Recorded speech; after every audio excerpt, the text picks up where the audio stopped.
Climate anxiety is becoming a major issue, especially with young people. They're born into the problem. So its mindset is very different. Climate change is kind of like a flood coming, and we need to prepare ourselves first, thinking of ways to mitigate plus adapt. I think the moment young people begin to take action, the anxiety is still there. At least it's getting channeled. Hi, Tarini. Welcome to Shiko. Hi Shreya. Tarini, could you share a bit more about yourself? So I am an environmental consultant, ESG consultant, and I have been a professor of environmental law. I'm also a lawyer by training, and we also have a center where we run courses on ESG and environmental law and legal courses for young lawyers. So a couple of different hats. Tarini, you've built a career at the crossroads, as you said, that you're a lawyer. You've studied environmental law, so sustainability and impact, long before when ESG became a buzzword. So, what drew you into this place for the very first time? And what sort of keeping you going all these years that you've been practicing? So for me, doing something which I know or which I realize or I can see is making a difference is very important. So that's one of the things which has moved me towards the space in which I am right now. And this whole journey actually started for me with human rights. So in college, way back decades ago, I was involved in social movements and human rights movements and that kind of thing. And then I that led me towards understanding and working with refugees. So I think it was perhaps a journey that my life had to take. So I worked with refugees actually in the UK as well when I was studying, doing my law degree. And I would see their pain and I would see their difficulties, especially, being asylum seekers, the kind of situation that they escape from, and then suffering and not getting refugee status, and, all the challenges refugees face. When I came back to India, then I worked with refugees in India as well as environmental refugees. So, environmental refugees coming in from Bangladesh to India. And of course, as you know, there is no legal definition of environmental refugees under international law. So, technically there's no such thing under international law as an environmental refugee. So we would try to get them protection under other by calling them or by seeing if they can be classified as a political refugee, etc. But again, and some of them were in prison. So we would visit them in prison and seeing this and their stories, their difficulties. So I remember, for instance, one of the refugees who was in prison, Bangladeshi. And when we interviewed him and we asked him, why have you escaped? Why have you come into India? Of course, a lot of them come into India because they have family connections. They have connections. Of course, we have connections with Bangladesh, and India has strong connections. And, but then he talked about, the police would beat him, things like that. But then when we delved more into it, it came out that because of sea level rise, his farmland, his, land had actually been swept away, which had led him to have to move towards Dhaka.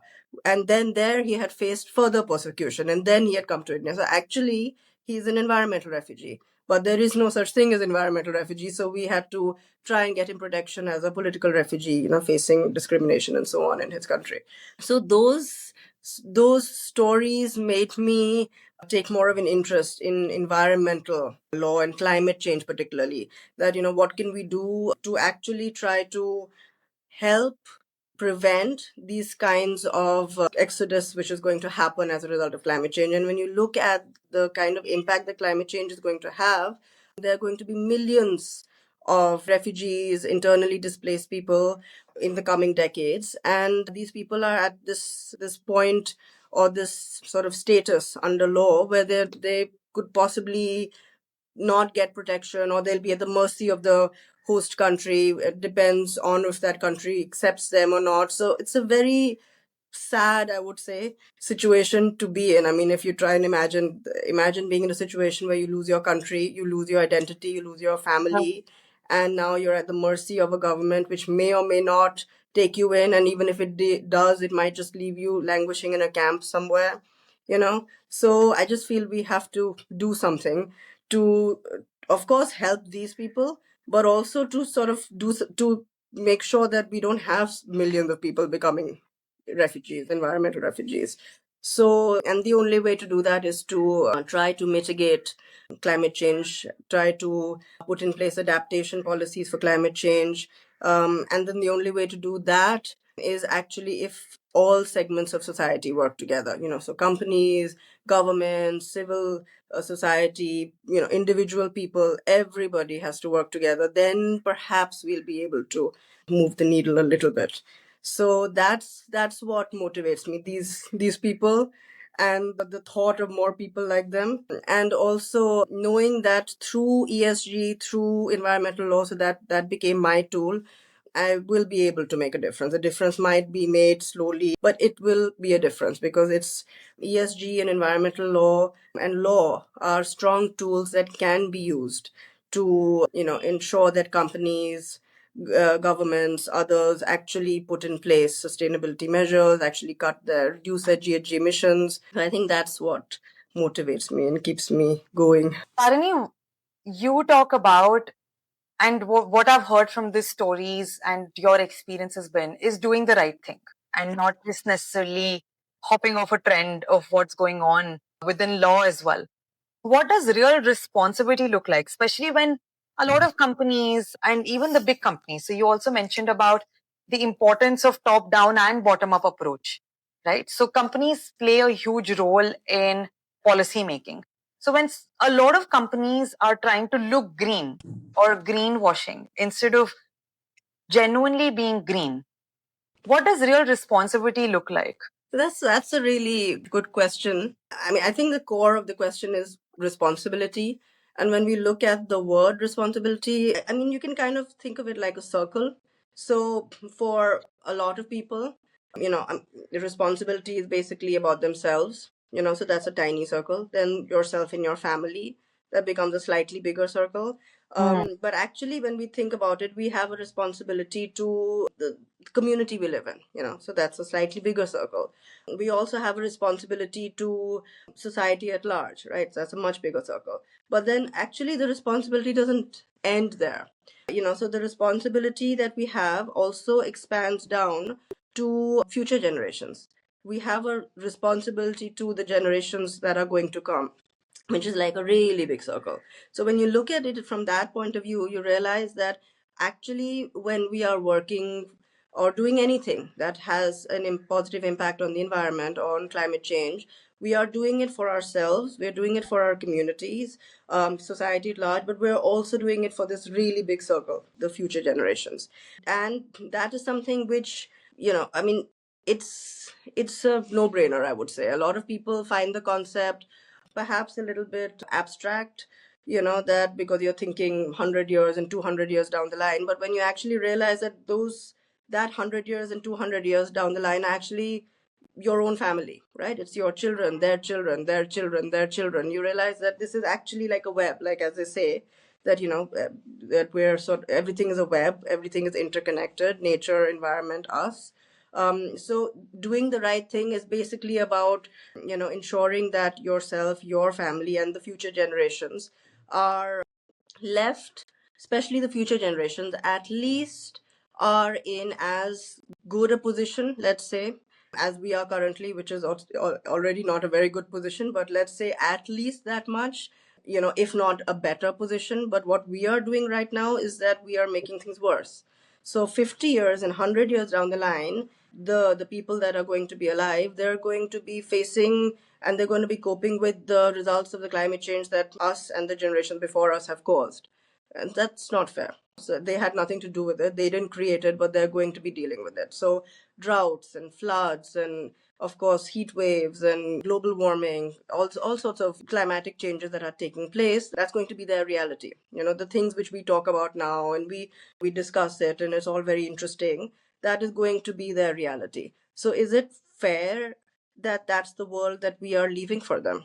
So I think responsibility or doing the right thing is just it's just about that. It's about understanding our own place, understanding that in a sense one could say that we are, as there's this Native American saying, right, that we hold the earth, we hold the natural resources in trust. We don't own anything. We hold it in trust, and we hold it in trust for future generations. There's a saying which says that, we have actually borrowed, in a sense, the earth and natural resources from the future. So when we think of it from this end, and that it's just so simple. That's just what we should all be doing. And now, of course, the next thing that comes in, next question people will ask is that I'm just one person, or perhaps, I mean, different people are in different positions, different types of work, so not everyone may feel that they can make a direct impact, but actually each of us can. Just imagine if every person was to do their own little bit to save water. Things like which are, we teach kids in school, close the tap when you're brushing your teeth. They seem small, but actually, if everybody did that, imagine the amount of water that would be saved. Or if everybody switched off lights when they're not sitting in a room. It seems so small, but actually, if it became a part of our sort of global, national culture, like our city's culture, then just imagine the amount of electricity that would be saved, which means the amount of GHG emissions that would be cut, right? So it's little things. Each of us can do those little things, and by doing that, we are doing what our responsibility. That it's a simple thing. Every drop counts, as you rightly said. Exactly.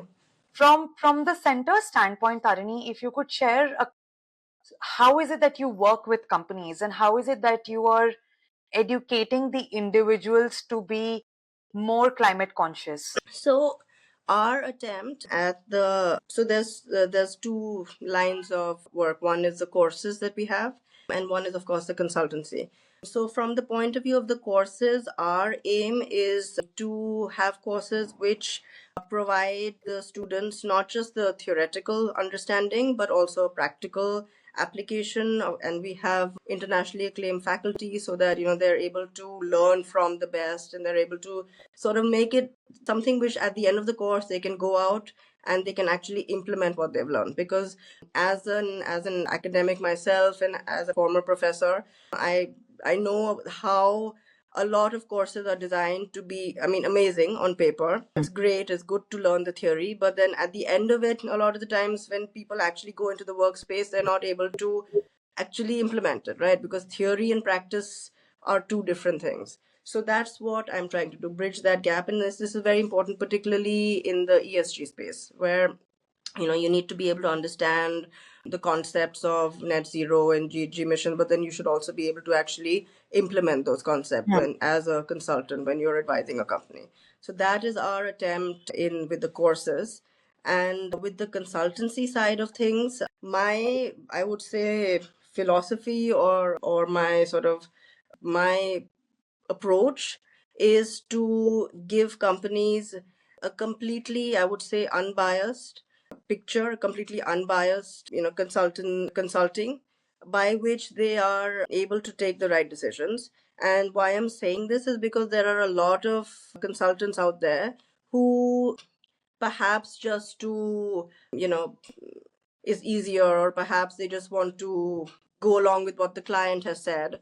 They don't always give the correct picture, whether it be in terms of the regulations or whether it be in terms of impacts, and that ultimately is going to affect the company. It could lead to litigation risks, it could lead to actual impacts, because of climate risks. So our main focus is to provide a completely unbiased, completely thorough, complete, full picture, by which then we give our advice that these are the steps, measures you can take depending on the nature of the consultancy. This is what you can do to reduce your GHG emissions, or this is, or even to try and push companies a little bit more. So there can be two standpoints to anything. Let's say a company comes in and talks about reducing GHG emissions. So, one approach can be just to say, okay, put solar panels, and then you'll have a 1 or 2% reduction, and that's a safe thing. It looks good. You can get your photo ops and blah blah blah. But there can be much more that that company could be doing. So as consultants, it's our job to present that full picture, not just tell them what is easy, not just tell them what we think they'd want to hear, because that's the low hanging fruit, but actually push them and put all that. Now, what they implement or not implement is up to them. But in my experience, most of the people that I have worked with, they actually appreciate this, because somewhere along the line they do want a consultant who is going to be very honest, straightforward with them, who they know that okay, we can trust what they're saying, because what they're saying is going to be very thought out. It's coming as very expert advice based on a complete understanding of our situation. So that is my approach with consulting. And I mean, I'm happy to say that some like quite a good number of our clients actually then do implement a lot of the measures, or they bring it into their plans, and then they report back to me and they say that, actually this was a really good thing. When you told us, we thought, oh, this is too much, it's going to cost too much, but actually now we realize that, this is a really good idea, and we're getting good feedback from investors, we're getting good feedback from customers. It actually works out as a win-win. Tarini, when you speak about working with your clients, are they from a specific industry and are they based only in India? No, so we have clients from around the world. We have clients from EU. We have clients from India as well, and we have so different industries. We have some oil and gas companies. We have some mining companies. So different industries and different sort of issues and challenges that each of them faces when they're trying to transition towards sustainability and net zero. Understand. So, with your long journey and your relationship with sustainability, you've trained, you've taught, and you've also worked with people, as you said, across different industries and across different countries. What is one thing that you've learned in your journey that gets people to truly care? What is that mindset shift that really helps them to see from a different perspective? So I would say now, I mean, in the context of climate change, because the problem is so sort of big, and I mean, I think I wouldn't say abstract, but I think it's just so big that sometimes it's like you can't wrap your head around it. It's like you're talking about this much level and sea level rise, and 50 years later this, and 100 years later this, and you're talking about these big numbers and these time scales, and then the kinds of impacts. And then, of course, there's different scientific opinion about whether this impact will happen here or here at this point, or, so all that. So it's just so big that sometimes I think that makes people kind of tune off emotionally from Hmm. it. And I think till you don't feel for something, you're not going to be motivated to actually do something about it, So it seems like, it's something, it's out there, the government should do it. It's like, it's something separate from me. Whereas the moment you're able to personalize it, the moment you're able to make people realize that this is a personal problem, this is not a big huge global leader, some problem, some cop out there, this is like about you and me and your family and your children, then that makes people motivated to be like, okay, but then what can I do about it? Then what happens sometimes is sometimes people feel powerless. They say that, okay, but you're telling me that, obviously it's me, it's my children, it's my grandchildren, my great grandchildren, what can I do if America is not doing something, and China is not, and India is not? Then you have to kind of be like, yes, America and China and India may or may not and whatever, but ultimately we are the citizens of America and China and India, right? And we are citizens of the city we live in, and the country we live in, and the state we live in, and this world. So we have power, each individual has power, right? So we have the power. Once you want to do something, then you have the power. You think of ways by which you could perhaps try to push your government, or just implement something in your community, or even just you and your family. Just like start small. It doesn't have to be like, I'm going to now become this Greta Thunberg number two, right? It's do something small, start small, see the impact, maybe then set up a little group in your colony and be like, okay, we're going to plant more trees. You may think that planting more trees is like so big deal, but it makes a difference. Those trees, it's like it's a carbon sink, plus it helps in terms of heat, and it makes a difference, right? Now maybe then you make that a little bit bigger, you collaborate with the next neighborhood. I mean, little things. So I think the moment you personalize it, that's what I found. And then when it comes to companies also, yes, a lot of the times, obviously, CEOs and directors and so on, their focus is on profits, which makes sense. They're running a company, their focus will be on profits. But again, the moment you personalize it and you say, you bring in how their profits are going to be impacted by XYZ climate risk. Let's say they have a facility in a particular location which is going to become more flood prone, or if they get certain raw materials from somewhere where, because of droughts in the next 10-15 years, that those raw materials are not going to be available there from there. So that means supply chains are going to be impacted. The moment they realize that, so again, you personalize it to their company, their issue, then they start to be like, oh, okay, this is impacting me. So now then the next thing is, now what can I do about it? So of course you have to adapt. So maybe you need to change your supply chain. Maybe you need to, move your facility from there. Or you need to adapt, put in place some adaptation measures. But then ultimately the real thing you need to do is work together with every other corporate and government in the world to try to mitigate and limit climate change, limit the temperature rise. So then again, once they realize that this is a personal, this I'm going to be impacted, my company, me, my family, then people so are more motivated to do things. So I think that, and it's more important. I think even with something like climate change, it's even more important because it's just so big that start thinking in terms of this and this is the chart and this is how the climate is. But the moment it's about you and me and our lives, then it becomes real. So we have to make it real basically for people. And it is real. It's not even that we're making it real. It is real. You just have to kind of like present the information and then people go, oh, yeah, this is real. Looking at it from a way that, from a problem solving way versus I'm so climate anxious way. And Yeah, yeah, that's yeah, something that yeah, that's so common. And as you said, that it's so easy to get overwhelmed yeah, when we read the news, when we see things around it, and even year on year when we see the climatic impacts and how it's changing. But it's also seeing that we hold the power to make that change yeah, yeah. is what I I think, noticed. yeah, climate anxiety is becoming a major issue, especially with young people. A lot of young people, because again, and then it's understandable, right? They're born into the problem. So for us, we're kind of like we've grown, and then the problem has come up. So its mindset is very different from young people who are born, and then they're hearing it and they're seeing it, and so that is a major issue. But I think again, the way to deal with that is, on the one hand, if someone actually has serious anxiety over climate change, then they need to get the help that they require for that. Perhaps they need to talk, speak to someone, maybe a counselor, maybe a group. So that is required, but also take some action. Hmm. So I think the moment young people begin to take action, the anxiety is still there, but at least it's getting channeled. At least, Hmm. they're feeling that, okay, I'm not just this helpless. Because anxiety comes from feeling helpless. That, like, there's this problem coming, there's this big, flood coming my way, and what do I do? And anyone would be anxious. I mean, if you just imagine it, if you're sitting somewhere and you're told in 2 days there's going to be a flood, and there's nothing you can do about it, anybody would get anxious. But if you are told in 2 days there's a flood coming, these are the things you can do. Perhaps you can build this boat, you can do this, whatever. So then the anxiety gets channeled into, okay, finding a solution, gathering people around you, making this thing happen so that you can save yourselves or protect or mitigate the impacts of that particular action. So in a sense, climate change is kind of like a flood coming, right?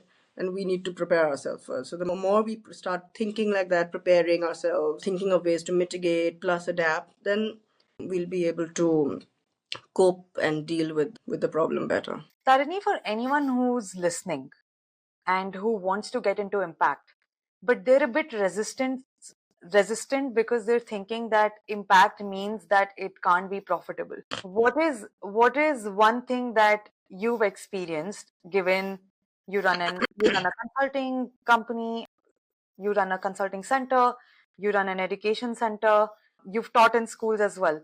What is one thing that you would tell these people who have this dilemma? So I would say there are, if you're looking at it from a careers point of view, there are different career pathways.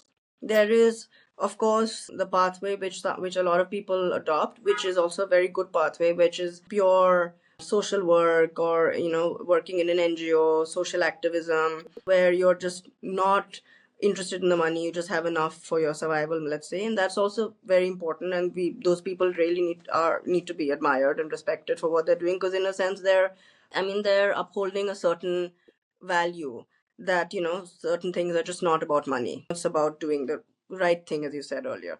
But then there is also career pathways where you can do the right thing and also make money, and that's also fine. So I think the first thing that comes in with the whole environment or human rights or any of the sustainability is this kind of what judgment, I would say, that comes in, that, oh, if you're environment, one is obviously, oh, you won't earn so much money, but the Hmm. other side is that you should not even want to earn so much money. You should not even be thinking of money, and that judgment, I think, become the problem then, because people, either it sort of puts people off, or it makes people who are wanting to earn money, makes them feel guilty. Maybe they'll sort of like go in another thing and be like, okay, what I'll do is I'll get a job in this other sector and I'll do this on the side because I'm a good environmentalist. But I don't think there needs to be any any judgment about things like that, because we need to live. Everybody needs to live. Everyone has a right to live a good life. You are using your skills and you have a right to be rewarded for that. So that's perfectly fine. And then the career pathways that can be adopted in order to make the money that you want, have the lifestyle you want, can be perhaps in the line of, for instance, consulting, where you work with companies and you charge them your legitimate consultancy fee. But the consultancy you give them is ethical, it's, thorough. So there you don't compromise. I think the problem comes in then when, and that's also, again, it's a reason why this whole debate, comes in and people started judging, because there are consultants out there who, just for the sake of making money, give, I would say, wrong advice to companies. Maybe they just toe the line. Maybe, for instance, in environmental impact assessments, this happens very often, where you have EIs being very badly drafted, major impacts being, not mentioned in EIA reports, and this is deliberately done by the consultant just so that the company will get the environmental clearance. So that's unethical. That's a line that should not be crossed. For the sake of money, you are now actually harming the environment, and it's unethical. But you can be an EI consultant. You can give a very complete and thorough and ethical report, and you can tell the company directly that these are the environmental impacts, this is the wildlife, this is the biodiversity, and this is what I feel that you should not set up your industry here, or you should set up your industry but make with the following changes in the size or in the whatever the area, or etc., etc. Right? So you can give them the correct advice, and you can charge for that advice, but you are not doing something unethical. So I think that's the way in which, in this sustainability impact sphere, one can earn money, because you're earning the money because you're a professional and you're giving your advice as a professional, as somebody who has studied a particular area. You are an expert in that, you have your skills, but you're giving ethical advice. And I think if consultants do that, even lawyers, for instance, right? So as a lawyer or as a consultant, or in the, whether it be the ESG space, whether it be, any other space, if you do that, for instance, social consulting, where, maybe a company comes to you and asks you about their labor policies, right? Now you have two options in front of you. You can either toe the line, the company tells you that we only want to pay, even we don't even want to pay the minimum wage, we want to pay even below the minimum wage, right? But we want to make sure that we don't get into trouble, right? Now there could be one consultant who will say, okay, and some sort of loopholes, present some loopholes to them, or write a report that falsely says that they are adhering to certain norms when they're not. And I mean, that's greenwashing, but and also ultimately the company can get into trouble. So that's not right. At some point, if somebody finds out, there could be a litigation, right? Because they're breaking certain norms. Or there could be a consultant that says, no, you can't do that, right? Whether they'll want to hear it or not, you'll tell them, my expert opinion is that the law says this, you have to give the minimum wage, this is the working hours, you can't exceed that, this is the kind of working conditions you have to give your employees, this is the number of holidays, this is the maternity leave, this is the etc., etc., that you have to put in place. And if you want, I can put in place a policy for you for that, and I advise you to do that, because otherwise you could face litigation tomorrow. You could face reputational risk. Consumer groups get to know, or if tomorrow it could come out in the media, as it has often, right? That with these sweatshops and big the fashion houses and etc., with their sweatshops in Bangladesh and etc., it comes out, right? And then that impacts their reputation. That impacts that's bad PR, and that means you are actually, in a sense of, you're not doing the right thing by the company either, because in the moment you're telling them what they want to hear, but ultimately you're exposing them to more risks, which is not your job as a consultant. So you can charge your fees, but tell them the right thing. So I think that's how one can earn a good living, have a good lifestyle, but have that lifestyle and that money and everything ethically. And at the end of the day, you're making a positive difference, because let's say out of 100 clients, if even 90 put in place the measure that you have recommended, right? And whether they like it or not, but they think about it and they do, okay, this makes sense, you've made a difference, right? Whereas if you had not given them that advice, then we're at the status quo, or we're even below that. So that's, and we're trying to kind of move forward. That's our aim in this whole thing. The aim is moving forward, climate change mitigation, trying to make sure that the temperature rise somehow perhaps doesn't cross 2 degrees at least. We're nowhere near. I mean, we're not going to be able to reach the 1.5 degree target. Let's at least try and stay at 2 degrees. That also seems very unlikely now, but perhaps we can still do it. That's the aim. I'm very hopeful too. Thank you, Tarini, for sharing, and I've thoroughly enjoyed this conversation.